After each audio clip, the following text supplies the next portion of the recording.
बिस्मिल्लाहिर्रहमानिर्रहीम। अस्सलाम वालेकुम। आज 22 मार्च है और दिन है मंगल का। इस वक्त तक की सूरत हाल पर बात करते हैं। तहरीक एतमाद, इमरान खान का इक़्तिदार, नंबर गेम, नून लीग का सवात का जलसा कैंसिल करना और साथ ही फवाद चौधरी साहब का मौक़िफ़ सामने आ गया है। फवाद चौधरी साहब से मेरी बात हुई है कि राजा परवेज़ अशरफ साहब से उनकी क्या गुफ्तगू हुई, क्या बात हुई। वैसे तो मैं बता चुका हूँ वो तस्वीर कहाँ पर है पिछली वीडियो के आखिर में। अगर आप आखिरी 2 मिनट सुनेंगे तो उसमें मैं बता चुका हूँ। पूरी वीडियो आपको सुनने की ज़रूरत नहीं है अगर आप सिर्फ इस मामले पर जानना चाहते हैं तो। अच्छा, अब सबसे पहले बात करते हैं कि इस वक्त नंबर गेम की सूरत हाल क्या है। देखें, नंबर गेम की सूरत हाल बिल्कुल वही है जो आज से 2, 3, 4 रोज़ पहले थी। अच्छा, हुकूमत की जानिब से मुसलसल क्या दावा किया जा रहा है? हुकूमत की जानिब से दावा ये किया जा रहा है कि वो जो अपने मुनहरिफ अरकान को, नाराज़ अरकान को, जो इस वक्त सिंध हाउस में कोई छुपा हुआ है, कोई कहीं पे छुपा हुआ है, हुकूमत का दावा ये है कि वो वापस आ जाएंगे। और ख़बरें इस तरह की चलवाई गई क्योंकि आप के सामने हैं जो रेगुलर मेरी वीडियो सुनते हैं कि मैंने एक बार भी इस चीज़ का जिक्र नहीं किया कि मुनहरिफ अरकान PTI के साथ राब्ते में हैं और वो वापस आ रहे हैं, जो अनाउंस कर चुके हैं इस वक्त तक। क्योंकि एक भी ऐसा बंदा नहीं है जिसने कोई ये तासुर मीडिया पर आके दिया हो कि वो वापस जा रहा है। हुकूमत दावा ज़रूर कर रही है और हुकूमत का दावा ठीक है या गलत है 2-4 दिन में आपके सामने आ जाएगा। क्योंकि OIC ख़त्म होने के फ़ौरन बाद ही आप देखेंगे कि दोबारा ये चीज़ें जो है वो मुकम्मल इस पर बात होने लग जाएगी। अभी भी बात होती है लेकिन OIC के ऊपर 2 दिन फोकस रहेगा, आज और कल। ना सिर्फ OIC पे फोकस रहेगा बल्कि 23 मार्च की जो परेड है उसके ऊपर फोकस रहेगा। जैसे ये 23 मार्च ख़त्म होगा उसके बाद फिर आपको पता है 24 को सुप्रीम कोर्ट ऑफ पाकिस्तान में समाअत है, लार्जर बेंच समाअत करेगा। जो रेफरेंस सदर ने भेजा है कि जो भी डिफेक्शन करेंगे, जो भी पार्टी के साथ गद्दारी करेंगे, जो भी ज़मीर बेचेंगे, तो इनके साथ क्या करना है। और ये मैं आपको बता दूं कि इस बार ये मामला बहुत संजीदा है, ये कोई भी सख्त फैसला भी आ सकता है। इसलिए ये जो मुनहरिफ अरकान हैं इनके लिए बड़े नताइज हो सकते हैं, इनके लिए सियासी नताइज भी हैं, इनके लिए हर हवाले से नताइज हैं। नून लीग हो सकता है इनको टिकट ना दे, नून लीग इनको टिकट दे भी सही, नून लीग का वहाँ जो टिकट होल्डर पहले था हो सकता है वो आज़ाद इनके मुकाबले में खड़ा हो जाए, फिर भी ये हार जाएंगे। तीसरा ये भी हो सकता है डिफेक्शन क्लॉज के ऊपर फैसला आ जाए कि उसकी नाअहली कितनी है। तो ये बहुत सारे इनके लिए नताइज होंगे। और ये मैं आपके सामने ये भी बात रख चुका हूँ कि ये कैसे जो 3.5 साल में PTI के मंसूबे जो इन्होंने अपनी हल्के में शुरू कराए, कैसे ही उसका क्रेडिट ले सकते हैं? उसका तो ये क्रेडिट कभी भी नहीं ले सकते। तो इनके लिए भी बड़े नताइज होंगे। तो इस हवाले से सुप्रीम कोर्ट में जो समाअत है वो बहुत अहम है और देखते हैं कि वो कब तक चलती है।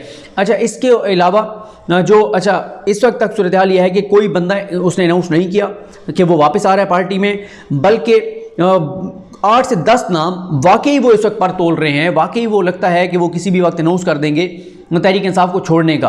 और क्योंकि उनके साथ नून लीग की कमिटमेंट हो चुकी है टिकट के हवाले से, तो ये बड़ा एक गैर मुतवक्किल होगा कि वो ऐलान ना करें और वो इमरान खान के और हुकूमत के साथ खड़े रहें। ये बहुत हैरान कुन होगा क्योंकि जिस हद तक नून लीग ने जो है वो डीलिंग कर ली है, जिस तरह से आसिफ अली जरदारी ने डीलिंग कर ली है, ज़ाहिर है बहुत से लोगों ने वसूलियाँ कर ली हैं और वसूलियाँ करके और अब वो कैसे मुकर सकते हैं, कैसे पिछाड़ सकते हैं। लेकिन ये ज़रूर है कि अपोजिशन क्या कोशिश कर रही है।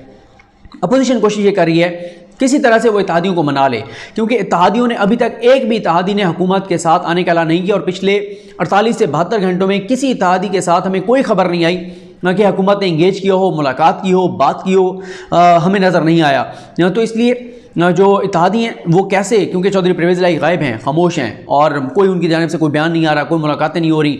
मुनीर सलाही साहब जो हैं वो लंदन गए थे मियां नवाज शरीफ से, जो बताया गया था कि मिलने, जो मीडिया में रिपोर्ट्स आई थी उनके साथ तय करने कि हमें PTI ने ये चीज़ें 11 दी हुई हैं, तो आप हमें ये कमिटमेंट करें कि आप हमारे मुकाबले में बंदे खड़े नहीं करेंगे उसी तरह से जैसे PTI ने नहीं किए थे। लेकिन नून लीग के लिए, नून लीग इसमें कोई शक नहीं है कि अपने तमाम बयानियों पे कॉम्प्रोमाइज़ कर चुकी है, चाहे वो फ़ौज को गालियाँ देने वाला हो, चाहे वो जो है वो बड़े बड़े नारे लगाने वाला हो, चाहे वो लोटों को ना लेने वाला हो, चाहे वो जितनी भी चीज़ें थी अदम एतमाद ना लाने वाला हो, हर चीज़ पे कॉम्प्रोमाइज़ कर चुकी है।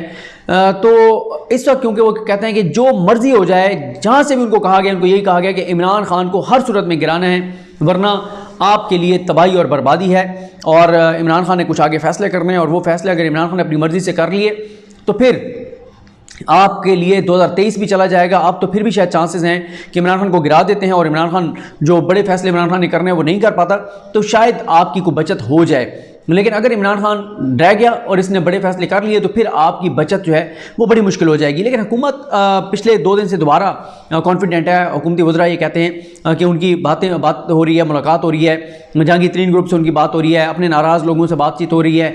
तो वो कहते हैं कि ये हमारे जो मुनहरिफ अरकान हैं ये भी काफ़ी सारे वापस आ जाएंगे, इत्तेहादी भी हमारे साथ आने का ऐलान करेंगे, लेकिन इन दोनों चीज़ों के अभी तक कुछ शवाहिद नज़र नहीं आते। हुकूमत का दावा ज़रूर है।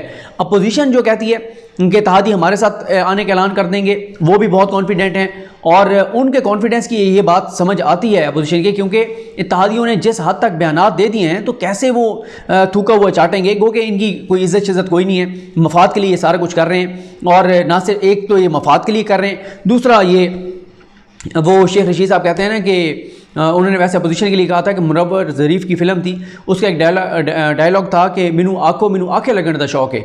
तो ये इनको ये शौक़ है कि किसी का कहना मानने का, और ये उसी के ऊपर रहते हैं। तो कोई इनको मसला नहीं है, इनकी कोई इज़्ज़त नहीं है। पीटीआई से वोट लिए, पीटीआई ने इनके मुकाबले में बंदे खड़े नहीं किए। पीटीआई ने वो, मैं 11 चीज़ें आपको फिंगर टिप्स के ऊपर गिनवाता होता हूँ। 10 MPs के साथ 2 वजारतें, 1 स्पीकरशिप, 10 MPs के साथ 1 सेनेटर, 5 MNAs के साथ 2 वजारतें, 5 अजला में सियासत के मालिक, तमाम ब्यूरोक्रेसी इनकी मर्जी की, सबसे ज़्यादा तरक्याती फंड्स, क्या कुछ है जो तहरीक इंसाफ ने इनको नहीं दिया। उसके बावजूद ये तहरीक इंसाफ के साथ जो कर रहे हैं वो फिर ये अखलाकियात, अकदार, रवायात, वो सब झूठ है और बकवास है। जितनी ब्लैकमेलिंग इन्होंने की है तो इनकी कोई वो नहीं है। जिन्होंने इनके ऊपर इतने एहसानात किए हैं उनके साथ इन्होंने क्या किया है। नून लीग ये भी सोचेगी कि जिन्होंने इतना कुछ इनको दिया उनके साथ इन्होंने ये किया तो हमारे साथ ये क्या करेंगे। और इनको भी पता है कि नून लीग ने माजी में हमारे साथ क्या किया है। तो लेकिन उनके बयानात से ये लगता है कि वो बहुत आगे तक चले गए हुए हैं। जितने आगे तक वो चले गए हुए हैं, जितने आगे तक ये MNA चले गए हुए हैं, ये कैसे वापस आएंगे। तो ये एक बड़ा सवाल है और मेरे लिए बहुत बड़ा सरप्राइज़ होगा अगर इत्तेहादी हुकूमत के साथ आने का ऐलान कर देते हैं या इन मुनहरिफ अरकान में से कुछ लोग वापस आ जाते हैं। अच्छा, ये वापस आएँ या ना आए इतना मैटर नहीं करता, इत्तेहादी मैटर करते हैं, क्योंकि इत्तेहादी अगर आ जाते हैं फिर ये इररेलेवेंट हो जाएंगे ये सारे नाराज़ लोग। उसकी रीज़न ये है कि ये इसलिए मुनहरिफ अरकान जो है वो इररेलेवेंट हो जाएंगे कि इनका तो इंतज़ाम पहले से किया हुआ है हुकूमत ने।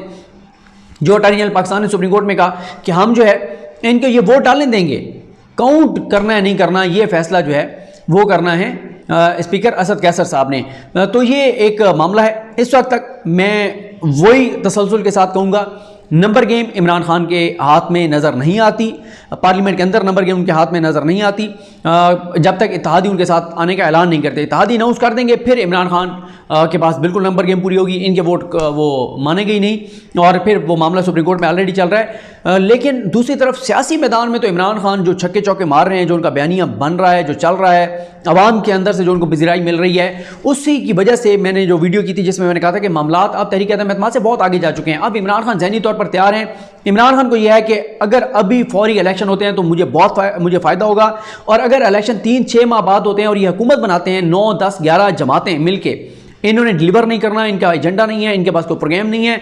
जब ये हुकूमत बना के और जलील होंगे और आवाम के ये पेट्रोल और डीजल की कीमतें बढ़ाएंगे, हेल्थ कार्ड ख़त्म करेंगे, ये सारी चीज़ें इनकी ख़त्म करेंगे, तो इमरान खान समझते हैं कि वो इमरान खान को बहुत फ़ायदेमंद वो चीज़ें साबित होंगी। और इमरान खान कहेंगे आज़ाद खारजा पॉलिसी नहीं होगी, ये अमेरिका के आगे लेट जाएंगे, ये जो कुछ हो रहा है। और इस हवाले से असद उमर साहब का बयान बहुत इंपॉर्टेंट है कि बहुत से सबूत हैं इमरान खान साहब के पास, जो सबूत वो किसी भी मौके पर कौम के सामने ला सकते हैं, जो कि बहुत सेंसिटिव चीज़ें हैं। तो ये भी एक बड़ा एक इम्पॉर्टेंट मामला है कि कब इमरान खान वो लाते हैं। ज़ाहिर है कुछ चीज़ें बड़ी हसास होती हैं, वो फिर अगर इमरान खान सामने ले आते हैं तो उसके बाद मामलात फिर बहुत आगे चले जाते हैं। तो इसलिए शायद इमरान खान जो है वो अभी तक तहम्मुल से काम ले रहे हैं कि चलें, अगर चीज़ें जो है वो जहाँ जहाँ से हो रही थी वहाँ से रुक जाती हैं तो फिर शायद इमरान खान जो है वो सबूत उस तरह से सामने ना लाएं।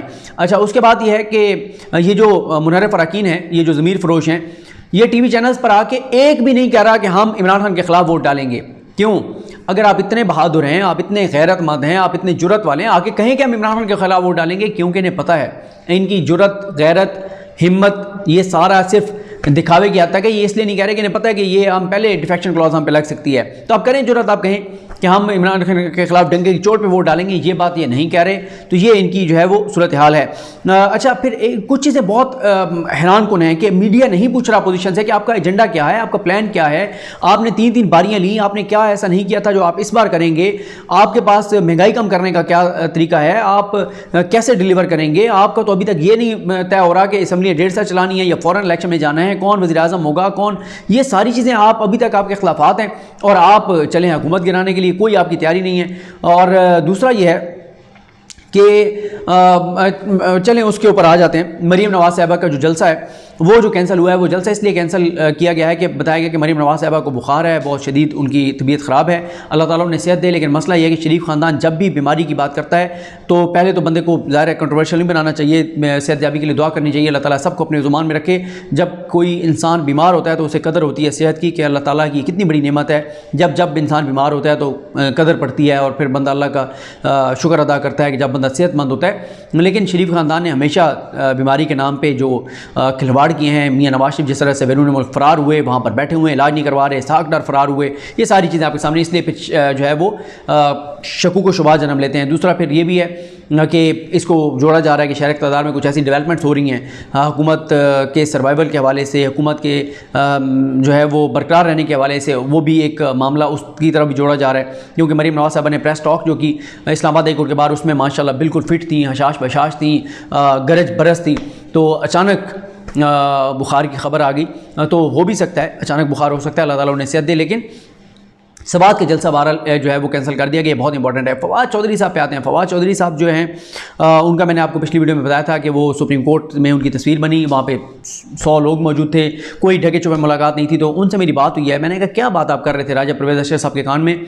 तो फवाद साहब कहते हैं कि वो उन्होंने आज़म नज़ीर तारड़ साहब को भी कहा, इनको भी कहा कि आपने हमारे साथ ये तय किया था कि हम ये जो कोड ऑफ कंडक्ट है जो इलेक्शन के हवाले से, कि उसमें MNAs भी जा सकते हैं, और ये जो इन्होंने ऑर्डिनेंस जारी किया, उन्होंने कहा कि आपने हमारे साथ कमिटमेंट की थी कि ये रिफॉर्म होनी चाहिए, ये कानून में तब्दीली होनी चाहिए। फवाद साहब कहते हैं कि जब हमने कानून में तब्दीली की तो इन्होंने जाकर इलेक्शन कमीशन में कहा कि हम तो उसकी मुखालफत करते हैं, हमें तो पता ही नहीं है। तो फवाद साहब कहते हैं कि मैंने ये बात आज़म नज़ीर तारड़ को भी की, मैंने राजा परवेज़ अशरफ को भी रोक के कान में यही कहा कि यार ये आप क्या करते हैं, आप हमारे साथ कमिटमेंट करते हैं कि ये तब्दीली कर दें कानून में, और हमने वो तब्दीली की, आपने इलेक्शन कमीशन को जाके कह दिया कि हमने तो उनको कहा ही नहीं था जो कोड ऑफ कंडक्ट है उस हवाले से।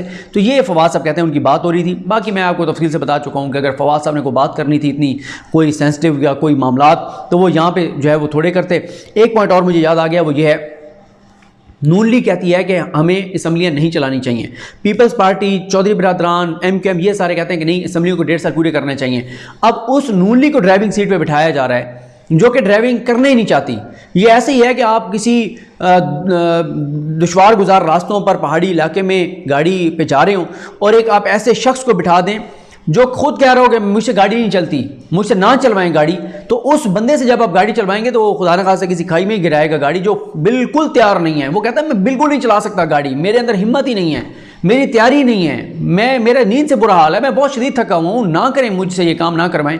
आप जब उसे इतने दुश्वार गुजार रास्तों में, पहाड़ी रास्तों पे, सेंसिटिव रास्तों पर बिठाएंगे, फिर गाड़ी खाई में गिर सकती है। यही हालत है कि जो नून लीग असम्बली चलाना नहीं चाहती, जिनकी कोई तैयारी नहीं है, जो इलेक्शन में जाना चाहते हैं, उनसे आप असम्बली चलवाएंगे तो वो खुदा न खास्ता पाकिस्तानी मुईशत की गाड़ी जो है उसको पता नहीं कहाँ पे किस खाई में गिराएंगे, पाकिस्तान के साथ पता नहीं क्या करेंगे।